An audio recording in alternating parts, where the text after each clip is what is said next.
Paulo? Então vamos lá, vamos começar orando aqui, dando bom dia para todo mundo. Bom dia, pessoal que está aí online, bom dia, pessoal que está aqui na sala também, muito bom estar com vocês aqui. Vamos começar com uma oração, então? Senhor Deus, nós te louvamos e te engrandecemos, Pai, porque o Senhor é um grande Deus, Pai, porque o Senhor é um Deus que se importa com as nossas vidas, Pai, mas nós te agradecemos, acima de tudo, Pai, porque o Senhor nos deu o dom da salvação, Pai, mesmo nós não merecendo, Pai, o Senhor entregou o seu Filho na cruz, por amor a todos nós, Pai. Nós te agradecemos por mais esse dia, por esse domingo, Pai, que nós podemos estar aqui reunidos para estudar e aprender mais sobre Ti, Pai, sobre o Teu caráter, sobre a Sua palavra também, Pai. Abençoa a vida da Esther, que vai estar dando essa aula agora, Pai. Se o Teu Santo Espírito esteja usando ela, Pai, e abrindo os nossos corações também para ouvir, Pai, para receber tudo aquilo que o Senhor tem para nós hoje. É isso que eu peço e desde já te agradeço. Em nome de Jesus, para a Tua glória. Amém. Amém.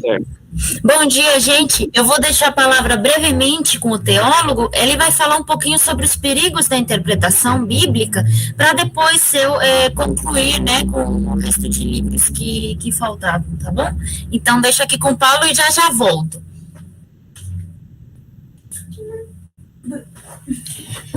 Bom dia, gente. Vocês estão vendo a apresentação? Coloquei. Não, nós estamos vendo a tela do Meet de vocês.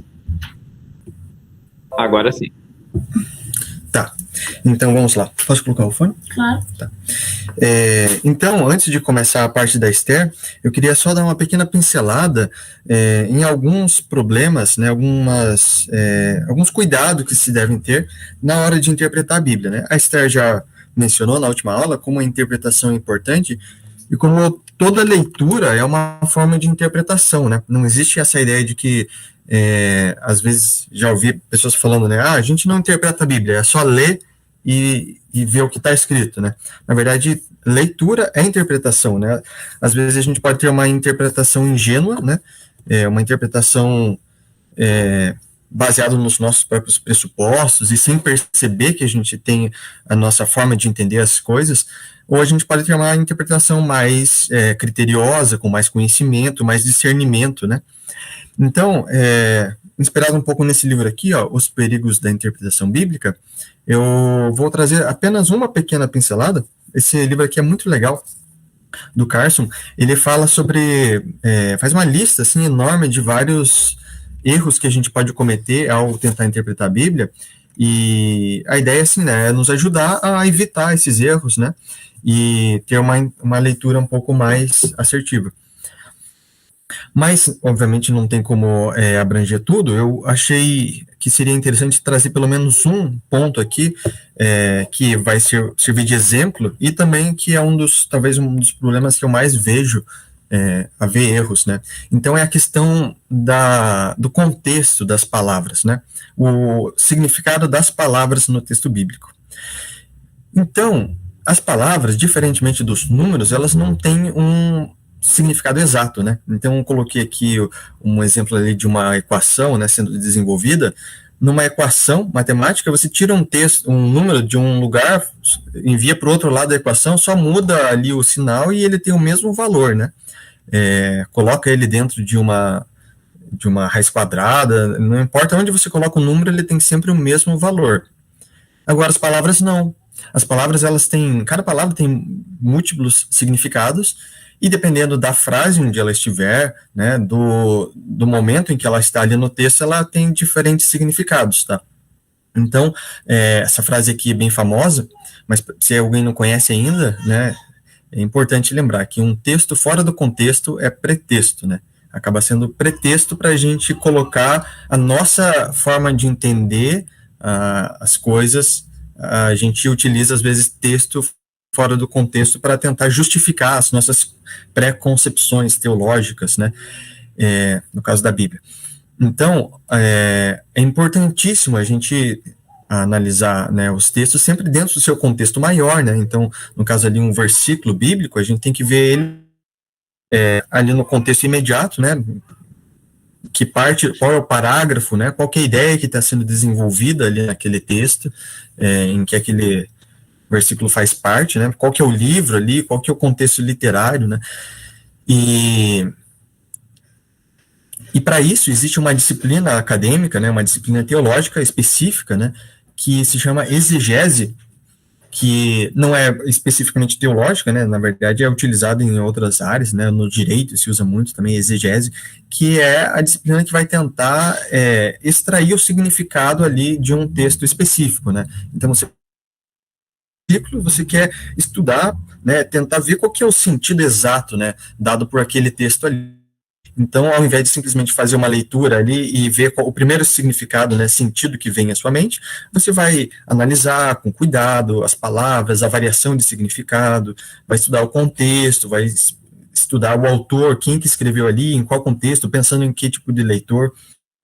Então, é uma leitura mais cuidadosa, que ela tem a ideia de você extrair o sentido exatamente para você não colocar sentido no texto, né? Porque a ideia da interpretação é que a gente vai tentar entender qual que é o significado dado ali pelo texto, e não tentar encontrar um sentido que me agrada, né? O que me interessa. O que me parece razoável de uma forma ali numa primeira leitura, né? Agora, tem uma dificuldade que é a seguinte, né? Essa extração do significado do texto não é algo mecânico, né? E não é uma ciência exata.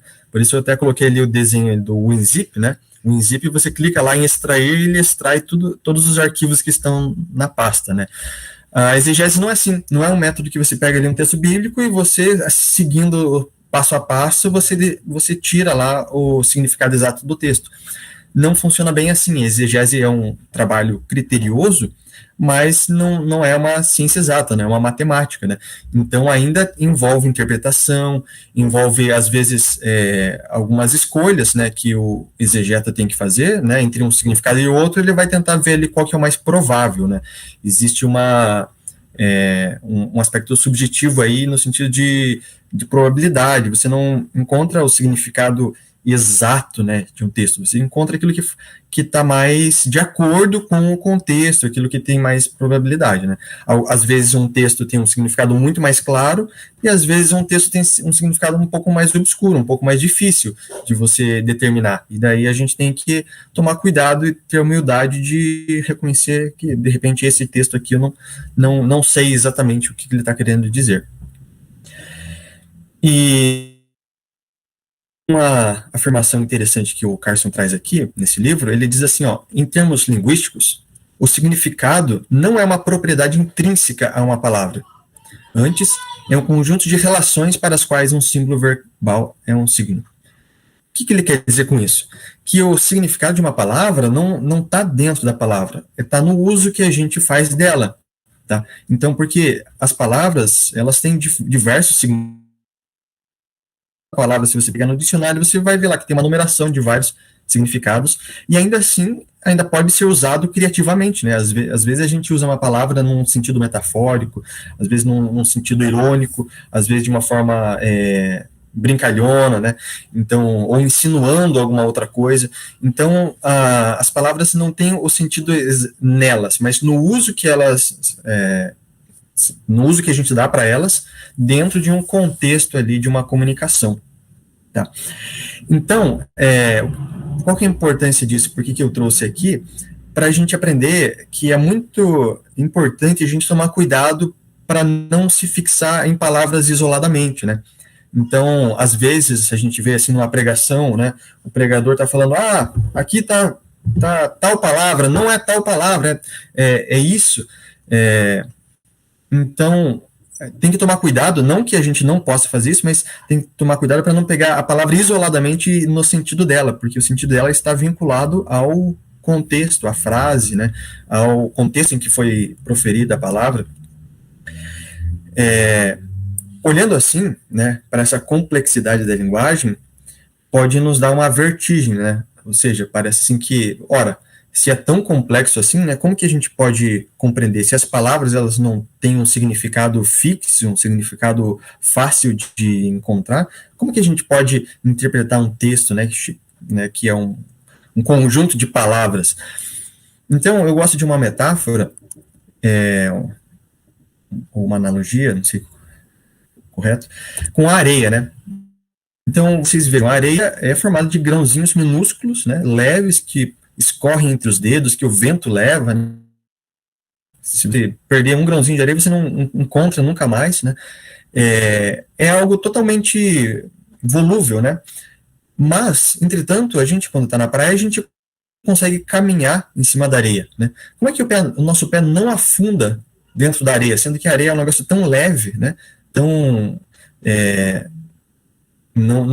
não tem ali solidez, né? O nosso pé afunda um pouquinho, mas a gente consegue caminhar. Porque o que acontece? Embora cada grão seja algo tão leve e os grãos eles não estejam grudados, eles estejam totalmente soltos entre si, mas quando há uma grande massa de grãos de areia, eles formam uma massa compacta e a gente pode caminhar em cima deles.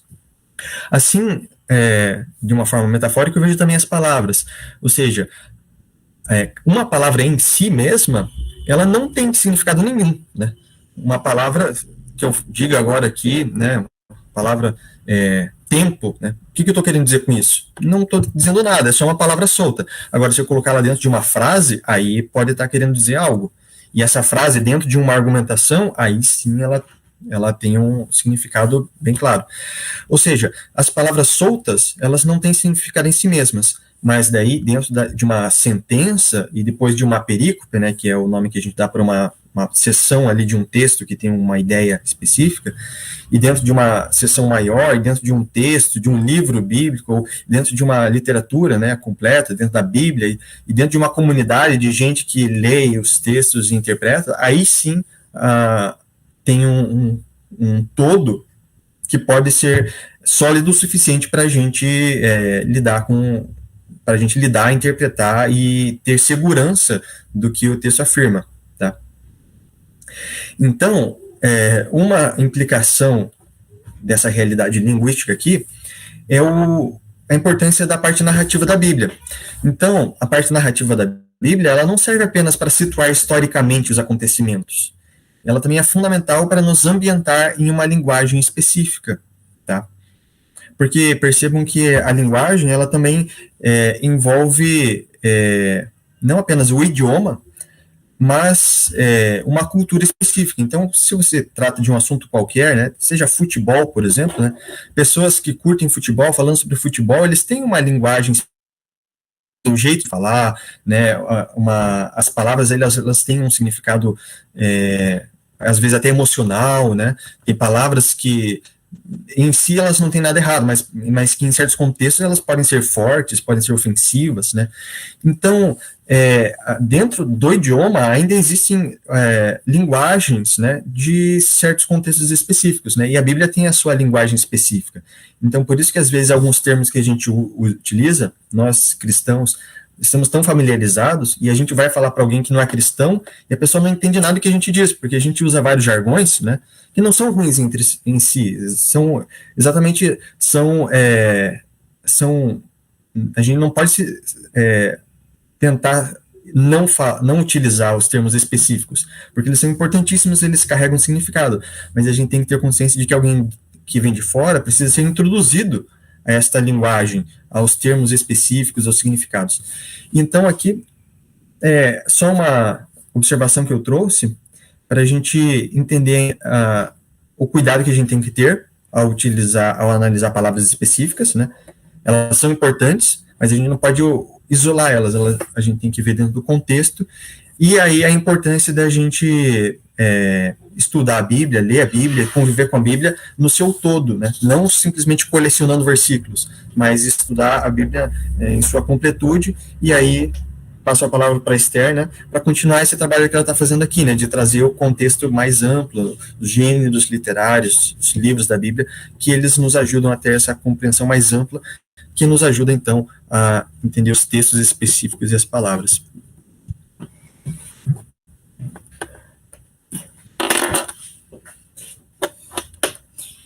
Bem, A gente achou que era interessante também colocar isso aqui para afiançar, né, o trabalho que a gente está fazendo, né, nesta aula, né?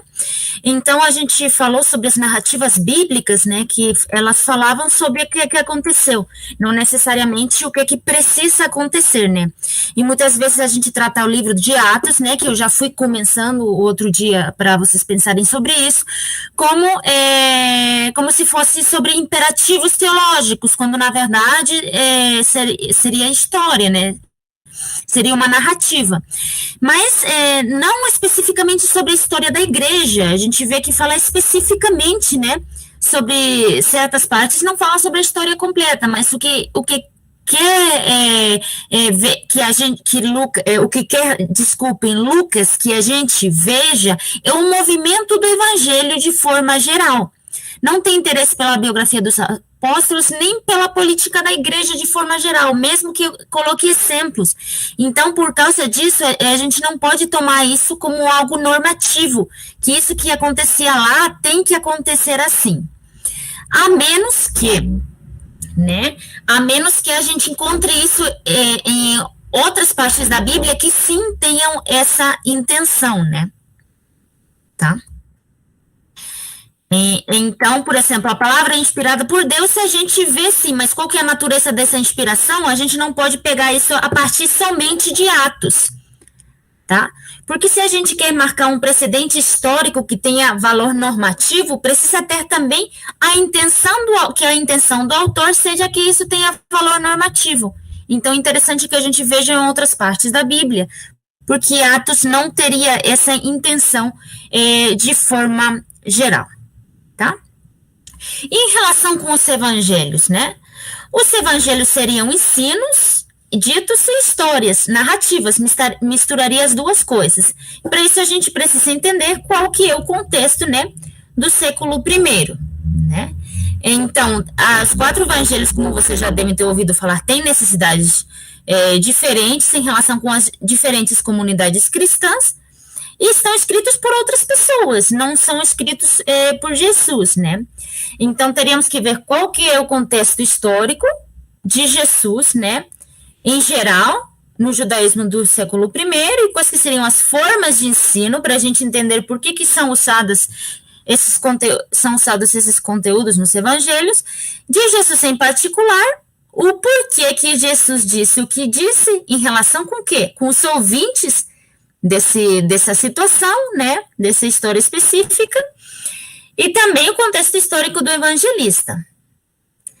Em relação com o contexto literário, é interessante pensar em parágrafos, que a gente já comentou. Sabemos que os evangelhos de Mateus, Marcos e Lucas são interdependentes, e o de João já seria mais independente, né?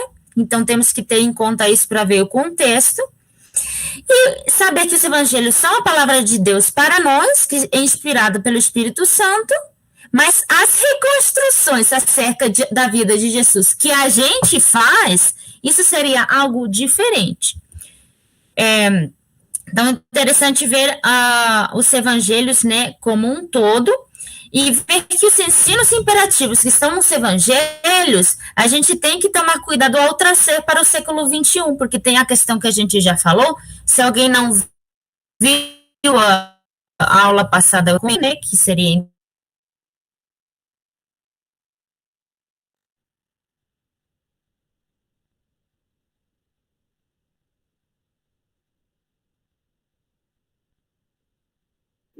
nos mostrar os evangelhos, né? Qual que é o poder do reino de Deus através do ministério da vida de Jesus. Não tem por que nos dar normas morais explicitamente, né? Tem uma frase interessante que fala, no livro, que ninguém ouça pensar que pode interpretar corretamente os evangelhos sem um claro entendimento do conceito do reino de Deus no ministério de Jesus. Então, esse seria o foco principal para a gente poder compreender os evangelhos e entender, assim como a gente vai ver quando fala sobre profetas e Apocalipse, né, que no Novo Testamento a gente entende, né, que a gente está vivendo esperando o fim. Então, vivemos no já e ainda não. Temos perdão agora? Sim, mas nem tem um aperfeiçoamento do perdão, né? Somos justificados? Sim, Mas, mesmo sendo justificados, vamos ter um julgamento futuro, né? Então, é algo que vai se concretizar no presente. Em relação com as parábolas, o que acontece? Que muitas vezes a gente interpreta de forma errônea as palavras. As parábolas, porque a gente acha que as parábolas têm um significado misterioso que está oculto e que por isso a gente não entende as parábolas. Contudo, Jesus vai contar as parábolas para as pessoas, pelo menos 3 vezes, né? Em Lucas a gente vê que fala aqui, e eles compreenderam, né? Então, elas podiam sim ser compreendidas. Qual que é o problema? Elas serão compreendidas, mas elas muitas vezes não levavam à obediência, que era o fim das parábolas, né? O fim último, uma mudança comportamental, a psicóloga falando, né? Elas não... através delas não acontecia uma mudança de comportamento, que era o fim da parábola, né? Mas então, por que tem esse erro? Por que tem essas interpretações errôneas? Muitas vezes porque a gente não entende o que é uma parábola, tá? O que acontece? Uma parábola verdadeira é uma história. É uma história que tem princípio, meio enredo e um fim, tá? E que quer dizer alguma coisa que pode ser compreendida. O que acontece? Por exemplo, o que acontece em Marcos 4:11? Quando temos esses versículos, ele lhes disse: a vocês foi dado o mistério do reino de Deus, mas aos que estão fora, tudo é dito por parábolas. Aqui entra a confusão. Mas você está falando que parábola é para ser compreendida. Mas esse versículo aí que está falando que para você ser dado o mistério, mas para os outros ser dado por parábolas. Então, parábolas é algo que não é para compreender. Será? Então, o que acontece? Tem uma confusão de termos, porque parábola, como a gente entende, né, seria essa história, né, que quer nos dizer alguma coisa, e sim pode ser compreendida. Só que metal, né, que o termo para enigma, muitas vezes era intercalado, era usado também em relação com o termo parábola em grego. Então, os estudiosos, a maioria dos estudiosos vai falar que, na verdade, aqui, nesse versículo exatamente, está usando o termo metal, que significa enigma. Então, aqui sim, estaria falando, a vocês foi dado o mistério do reino de Deus, mas aos que estão fora, tudo é dito por enigmas, né? Então, para aqueles que não formavam parte do povo de Deus, era sim falado por enigmas. Então, por isso que estaria esse versículo, é isso que quereria dizer, né? Porque a parábola verdadeira seria uma história, que seria diferente de similitude, porque quando fala na Bíblia do levedo, né? Ou de metáfora, quando fala na Bíblia, vós sois a sal da terra, tá? Mesmo que isso pode ser chamado de ditos parabólicos, mas seria diferente, porque uma parábola verdadeira é uma história. Então, as parábolas, de forma geral, elas não são alegorias. Porque o que elas buscam? Que através da história, a gente tira uma lição. Essa lição vai levar ao quê? A obediência a Deus, neste caso, né? Então, a gente precisa entender também o contexto para entender como que eles teriam ouvido a parábola. Porque muitas vezes a gente acha que tem um significado oculto porque a gente, hoje em dia, não entende. Mas a parábola era falada com o linguajar, né? Para eles compreenderem, né? Por exemplo, o homem na miséria e o samaritano, né? Havia um conflito entre sacerdotais e fariseus, né? E a grande ação, né, deles era dar esmolas, e tinham desprezo pelos samaritanos. Então, eles estavam vendo que era um samaritano que fazia a grande ação deles ao invés deles. Era uma crítica para eles realmente compreenderem e mudar o comportamento, né? Então, a gente precisa traduzir essa lição, né, para o nosso contexto. Em relação com as leis, né, que o outro dia o Lucas deu uma pincelada, comentou sobre as leis, né? A gente precisa entender que a lei seriam modelos ou exemplos sobre ser o povo de Deus, né? E qual que era o problema com a lei? Que eles escolhiam não guardar a lei, tá? Tinha 2 tipos de leis. A lei apodítica, que era obrigatória para todas, né? Tinha aplicabilidade geral. E a lei casuística, que tinha a ver com casos específicos, né? Inclusive, a lei seria mais avançada em relação a outros códigos que não vou entrar, mas da época também, né? E o que era a lei, né? A lei teria a ver com as boas práticas sobre como o povo de Deus precisava adorar a Deus, né? E essa adoração, né, traria um benefício futuro, não no sentido de benefício presente econômico, não. Por muito que na vida, né, de uma forma geral, a gente talvez não tivesse esses benefícios, se eles não tivessem esses benefícios, teriam um benefício, né, futuro em relação com Deus, né? Então, é isso que quer dizer outorgar bênçãos aos que as guardam. Não teriam que ser bênçãos específicas nesse momento. E a gente precisa entender o pano de fundo para entender as leis. Porque a lei teria a ver com aliança, né? Aliança seria uma espécie de contrato entre 2 partes.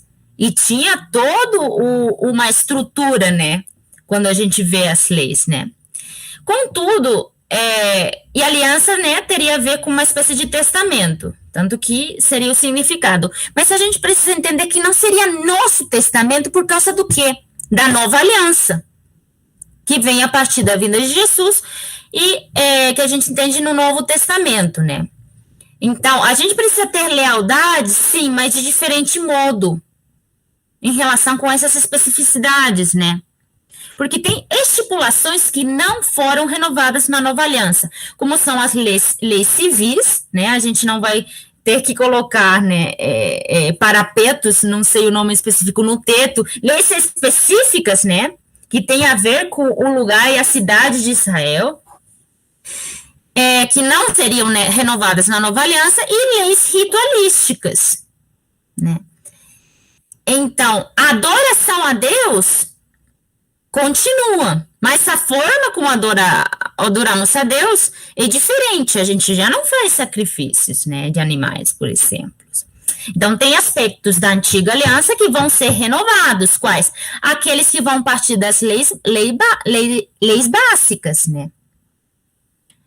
Então, vai ter a ver com os 10 mandamentos e vai ter a ver com as leis básicas principais, que é amar a Deus sobre todas as coisas e amar ao nosso próximo. Então, a totalidade da lei do Antigo Testamento ainda é a palavra, mas não é mandamento em certos sentidos, né, em certos aspectos. Somente aquilo que é explicitamente renovado no Antigo Testamento pode ser considerado lei de Cristo no Novo Testamento, né? Leis básicas de mandamentos, como eu comentei. Isso, como que a gente vai saber? Porque isso vai estar estabelecido no Novo Testamento também. Tá? Então, foi inspirada por Deus? Sim, as leis foram inspiradas por Deus, mas não seria um mandamento direto para nós hoje em dia. Tá? Mas nos dá uma base de como que era a antiga aliança e demonstra aspectos da natureza de Deus também, a partir dela. Tá? E a gente precisa entender ela como uma dádiva de Deus, não como regulamentos que limitam, né, a liberdade.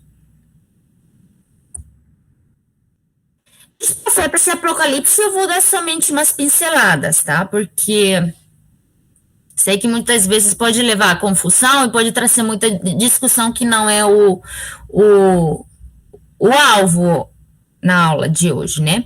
Mas a gente precisa entender que os profetas seriam porta-vozes, tá? Então, eles seriam mediadores para cumprir a aliança da qual a gente acabou de falar. Seriam, sim, representantes diretos de Deus, mas, olha aqui, a mensagem não seria original. Por quê? Porque eles trazem aquilo que já está em outras partes do Antigo Testamento, renovando a mensagem, né? Seriam novas palavras para a mesma mensagem que Deus entregou a Moisés. Tá? Então, isso que a gente precisa ter presente. Tá? A mensagem não seria uma mensagem nova. Eles estão querendo dizer para o povo, olhem aqui, relembrem o que vocês têm que relembrar para direcionar a sua conduta que se saiu dos trilhos. Comentei um pouco disso quando eu falei sobre a ação política cristã, né? Então, a gente muitas vezes pensa os livros dos profetas como falando de predições futuras. E mesmo que tenha certas partes que sim são predições, né? Primeira coisa, tem bem poucas partes que são o tipo de predição que a gente entende, né, como a volta do Messias. São poucas partes, né? E não seria a mensagem principal. Isso por uma parte, porque a gente entende que tudo que está no livro tem a ver com o futuro, né? Então, tem algumas predições, mas não seria o livro todo como tal. Isso por uma parte. E a segunda parte é que a gente muitas vezes lê como se fossem coisas que fossem acontecer ainda. A gente está lendo na atualidade algo que vai acontecer. Quando, na verdade, muitas predições dessas aí têm a ver com o futuro do povo, né, nesse momento. Então, seria um futuro, sim, mas para eles, um futuro que pode já ter passado, um futuro que já passou, que para a gente talvez nem seria futuro, seria passado. Então, cuidado com tomar, né, isso como se fosse futuro para nós, porque poderiam ser predições que têm a ver com algo que falavam que ia acontecer com eles, com o povo, né, mas não especificamente com a gente. Então, quando a gente lê os livros dos profetas, é interessante ter, sim, ajuda externa, dicionários, comentários, ou manuais bíblicos, como eu já comentei. Talvez ler a introdução ao livro vai ajudar bastante, né? Em relação com os salmos, eu não vou falar muito específico disso, porque talvez não tem tanta dificuldade, né?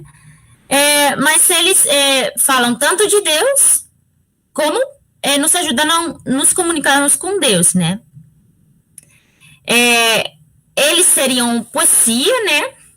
Já temos que ter em mente a poesia hebraica, né? Que tem muitos paralelismos, etc. E também poemas musicais, né? Que tem a ver com hipérbole, exagerações, por assim dizer, que é uma linguagem mais literária. E vocabulário metafórico. Por isso a gente tem que tomar cuidado quando lemos salmos para perguntarmos qual que é a intenção. Porque, obviamente, salmos sim tem uma linguagem muito simbólica, né?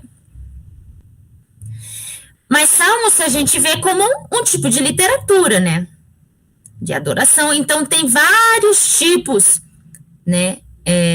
De salmos, esse tipo de elementos literários, né? Então, precisamos ver a estrutura, qual que é o padrão, repetições, jogos de palavras, e estudar o salmo como um todo, né?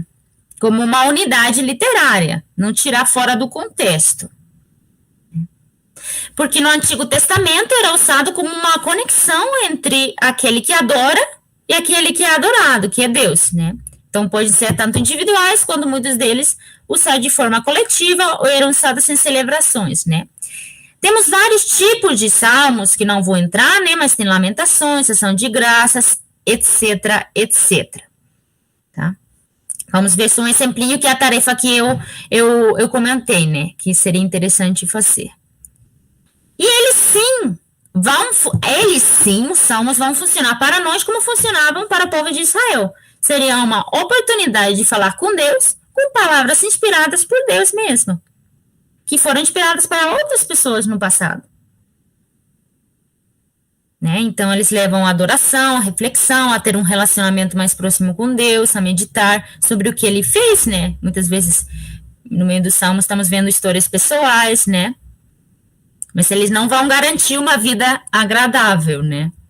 Então, a tarefa que eu coloquei, se quiserem depois vocês podem olhar, mas é bem simples. Por exemplo, o Salmo de Lamentação tem uma estrutura mais ou menos fixa, né? Por exemplo, vocês podem ver isso no Salmo 3, se quiserem vocês podem ler depois. Tem um destinatário, né? Uma queixa, né? Não a salvação, confiança, tu esse escudo para mim, libertação, salva-me, segurança, feriste os meus inimigos, e louvor, né? A salvação vem do Senhor, né? Então, os salmos normalmente são estruturados dependendo do tipo de salmo que é. Em relação com os livros de sabedoria, né?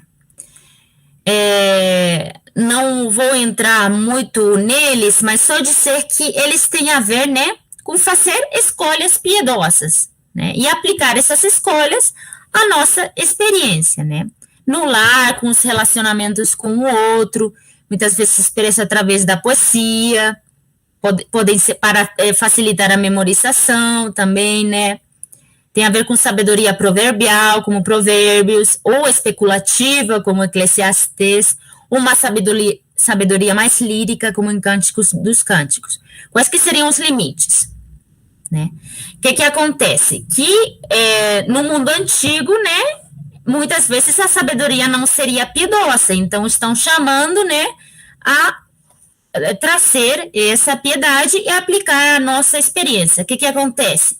Que muitas vezes a gente pega isso como se fosse uma sabedoria, né, que abrangesse todos os aspectos da nossa vida, mas não é assim, né? Então, não vai abranger a totalidade da vida, né?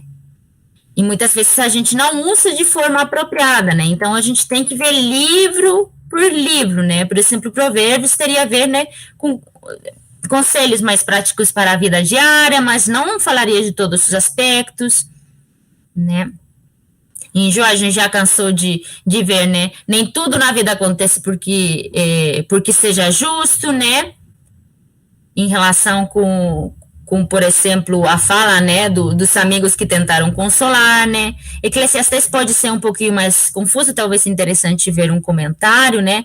Porque muitos acham que está falando da vida ser evitada e outros do aproveitamento da vida, né? Então, teríamos que estudar bem o livro para ver o que quer dizer. E os autores, que é algo que eu concordo, falam que Cântico dos Cânticos, muitos estudiosos, maioria falam que é uma canção de amor entre um homem e uma mulher. Então temos que ter cuidado quando a gente quer extrair coisas que talvez pode ser que não falem exatamente disso, né, fora do relacionamento entre um homem e uma mulher. Tem que ver o contexto, etc.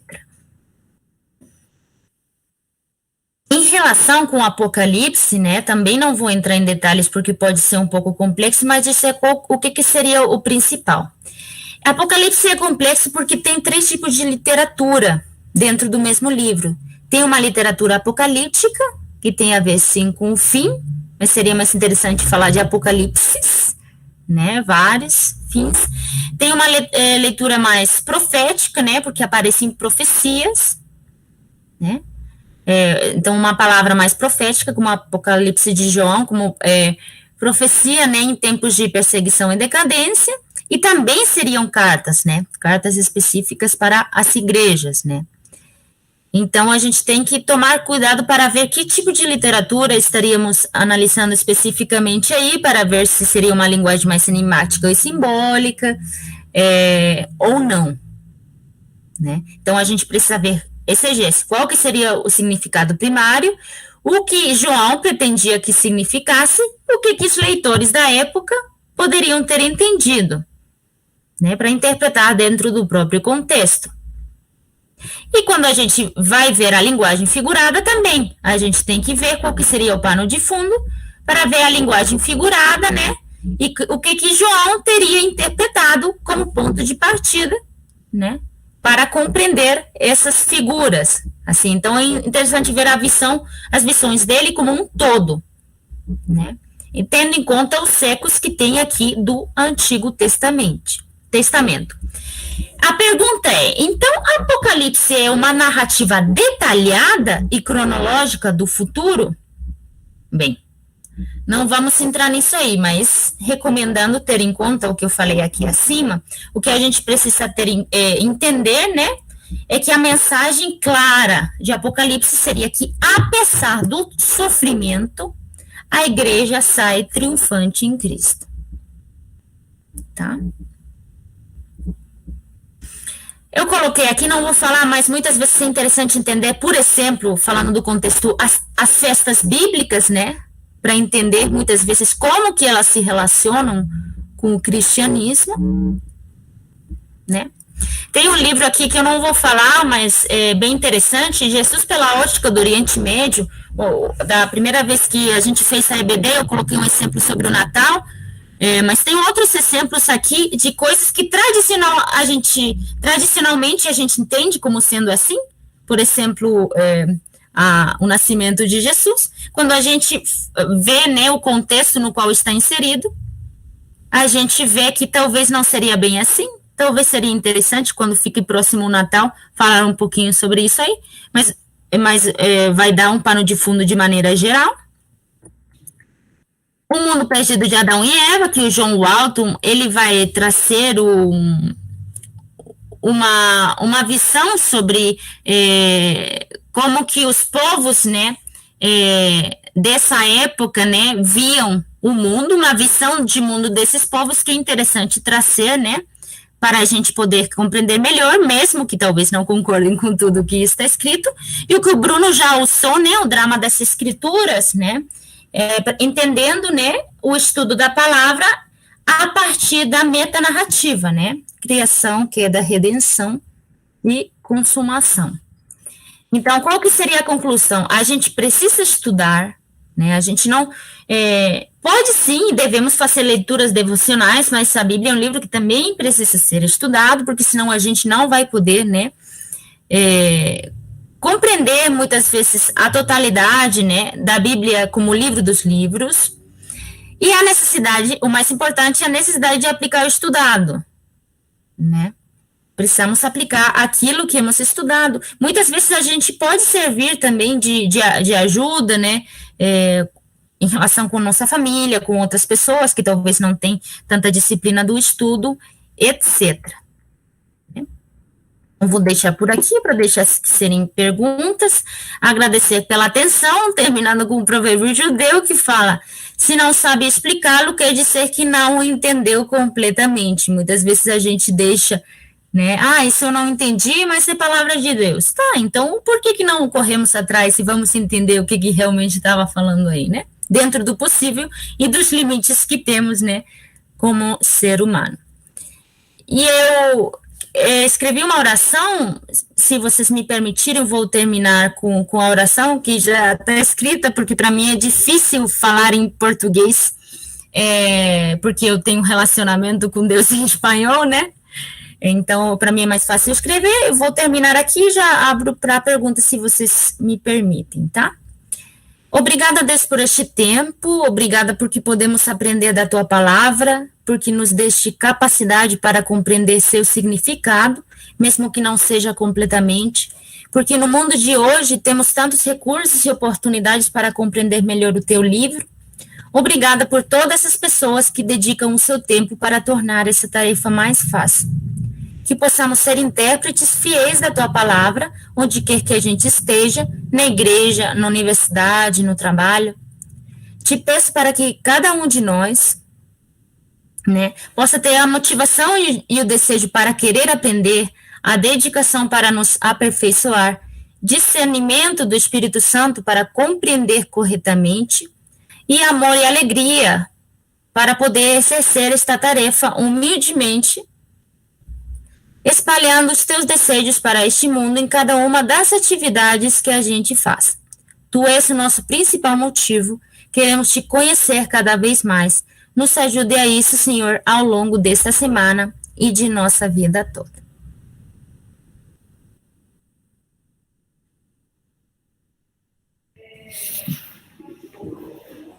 Muito bom, obrigado, Esther. Não sei se o pessoal da sala aí, se alguém quer comentar alguma coisa, o pessoal que está aqui também.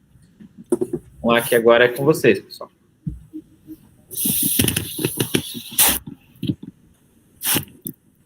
Ok. pra vocês verem as carinhas bonitinhas que estão aqui, ó. E Moisés está no meio.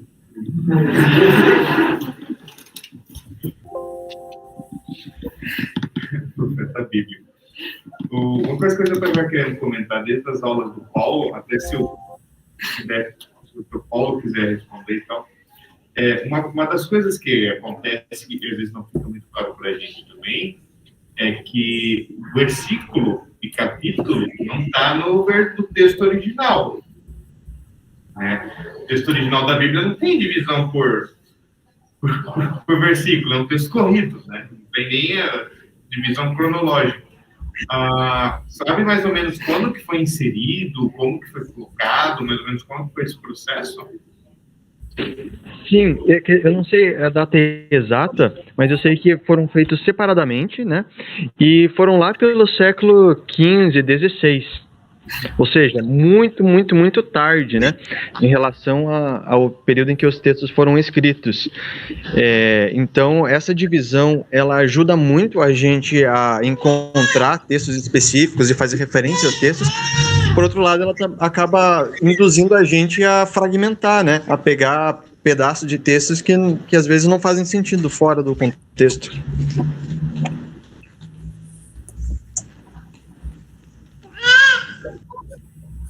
Meu Gabriel tem uma opinião diferente.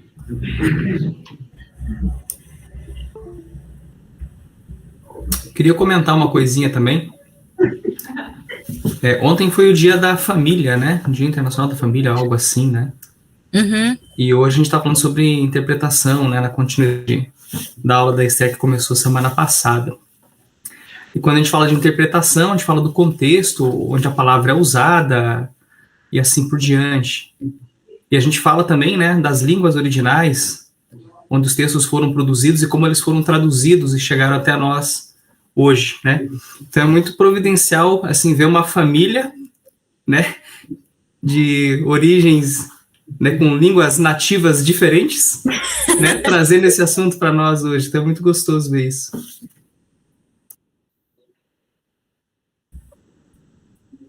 Alguma pergunta, gente? Eu queria fazer uma pergunta. Vocês estão conseguindo ouvir o Lucas lá atrás ou não? Acho que sim. Tá. Eu queria perguntar qual que é o papel da inspiração do Espírito Santo na hora que a gente está interpretando o texto bíblico. Porque, por um lado, a gente não pode só seguir isso, senão a gente vai cair em seitas, né? Como espiritismo, coisa do tipo, né? Porém, eu acho que se a gente tomar uma abordagem puramente seguir as regras da exegese e tal, talvez a gente não entenda o que Deus quer falar com a gente, né? Então, pensa daí. Quer começar, Paulo, ou prefere que eu fale? Deixa eu só dar uma palhinha, só também para mencionar, que eu mencionei isso na aula, na última aula que eu dei, né, antes da aula anterior, e mencionei alguma coisa, mas porque o papel do Espírito está em todos os lados, né? Tanto na ponta da escrita quanto na ponta da interpretação, né? O papel dele é diferente, obviamente. A gente geralmente, teologicamente, a gente separa os termos. A gente diz que na escrita o Espírito inspira e na leitura o Espírito ilumina, para fazer uma distinção assim de que a interpretação não é inspirada, né, da mesma forma que a escrita. Então é um assunto bem complexo também, daria uma aula só sobre isso, mas eu acho que assim, o mais importante é lembrar desse, e que eu comentei no outro dia, né, que o papel, né, do Espírito está tanto nas pontas como no caminho também, na providência, em fazer com que chegue até nós a Bíblia, a transmissão, os estudos, né, até que chegue até as nossas mãos a Bíblia. E daí, qual que é o papel específico? Aí eu já diria assim, ó, que o Espírito não vai, a princípio digo, né, cair, né, jogar do céu o significado e você não vai precisar estudar, né. Eu acho que ele vai te orientar, te dando sabedoria e te iluminando ali no teu trabalho de ler o texto, se aprofundar, estudar e também confrontar conectar com a sua própria vida, né? Porque afinal o texto se dirige a você, né? O leitor. Então, nesse processo de você ler a Bíblia, você está interpretando o texto, mas você está confrontando o texto consigo mesmo e você está buscando se direcionar pela palavra de Deus. Então, tem esse aspecto aí, digamos assim, mais cognitivo de interpretação do texto e um aspecto mais, digamos assim, subjetivo de você receber, acolher esse significado e viver conforme ele. O Gabriel falou amém. Vamos lá. Então, eu queria só adicionar, né, reforçando o que eu comentei na aula passada, quando eu falei sobre a introdução, exegese e hermenêutica, né, que o Espírito Santo, né, ele vai nos iluminar, né, como o Paulo falou, né, e às vezes até vai nos corrigir em coisas que a gente achava que estava indo por esse lado o significado, mas na verdade não, mas a gente precisa também entender que a gente precisa entender a Bíblia também como um todo, né? Então, muitas vezes a gente acha que o Espírito Santo está falando coisas para nós que não só, talvez nesse texto, se a gente fizer uma exegese, não seria essa a intenção original do autor, mas são coisas que não aparecem em outras partes da Bíblia. Então, aí a gente pode falar, peraí, será que é mesmo assim, né? Então, a gente sempre vai precisar, por assim dizer, se respaldar, né? Aquilo que a gente está entendendo, que isso forme parte não só principalmente da metanarrativa que a gente está falando, né? E em segundo lugar, né, que isso se espelhe em outras partes da Bíblia, para que a gente possa entender como que foi o trabalho do Espírito Santo, né? E como que pode estar sendo, mas sempre dentro dessa linha, né? Da natureza de Deus, da natureza de Jesus, dos aspectos, né, do nosso relacionamento com Jesus, etc, etc. Por isso, mesmo os autores vão falar, cuidado quando o significado é muito original, porque pode ser que a gente esteja, né, fazendo uma interpretação errônea, mas pode ser que o significado seja original e possa, sim, ser correto, só que a gente nunca tinha visto desde esse ponto de vista, porque talvez a gente, sei lá, não conhece verdadeiramente como que era, né, a cultura do povo antigo, que é o que acontece muitas vezes, né, com os estudiosos, né, que trazem coisas que para nós é original, mas isso não significa que seja original, né, seja algo novo, que ninguém nunca mais falou.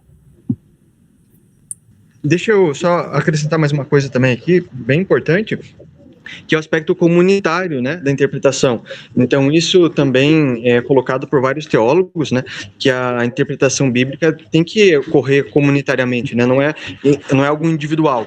Então, o Espírito também está na igreja e em comunidade, a gente lendo juntos, interpretando juntos, né, os dons que são distribuídos, né, a diferentes pessoas, e mesmo o conhecimento, a sabedoria de diferentes pessoas vai ajudando a moldar, né, nossa interpretação, evitando os erros, corrigindo, né, e a gente vai aprendendo juntos, tanto na comunidade, né, atual, quanto também na comunidade da igreja ao longo do tempo. Então, o auxílio da mesma história, né, os teólogos da antiguidade, né, a gente, uma boa interpretação, ela vai dialogar com a teologia histórica também, vai ver os erros do passado, né, tentar corrigir, até porque, às vezes, a interpretação também tem um aspecto experimental, né, às vezes a gente assume uma interpretação, aplica na igreja e viu que o negócio deu errado, e daí, historicamente, a igreja vai também se corrigindo. A própria experiência de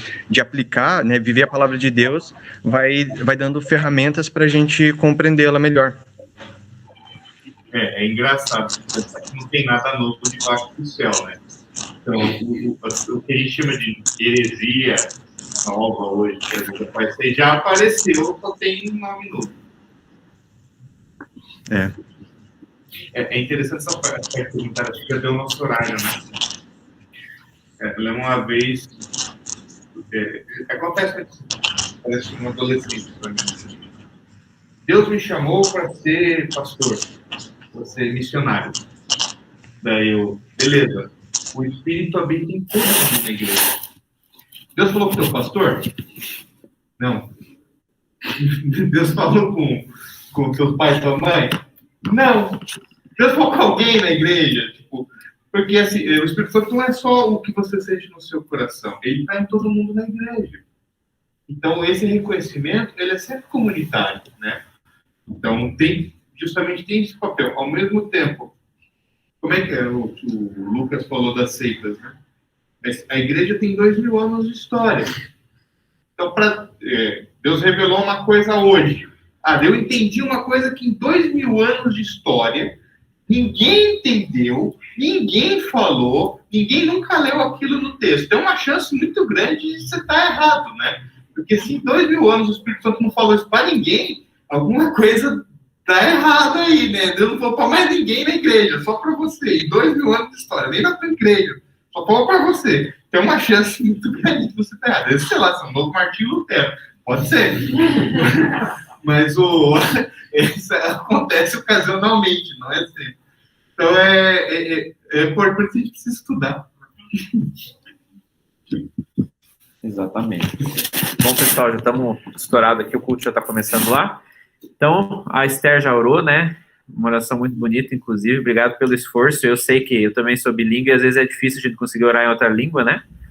Mas muito obrigado pelo esforço. E acho que a gente está sem visitantes aqui hoje, mas agradeço a presença de todo mundo. O Vinícius e o Estevão voltaram. São sempre muito bem-vindos com a gente aqui. Muito bom. Valeu, pessoal. Vamos para o culto lá. Obrigadão. Tchau, tchau. Tchau, gente. Tchau.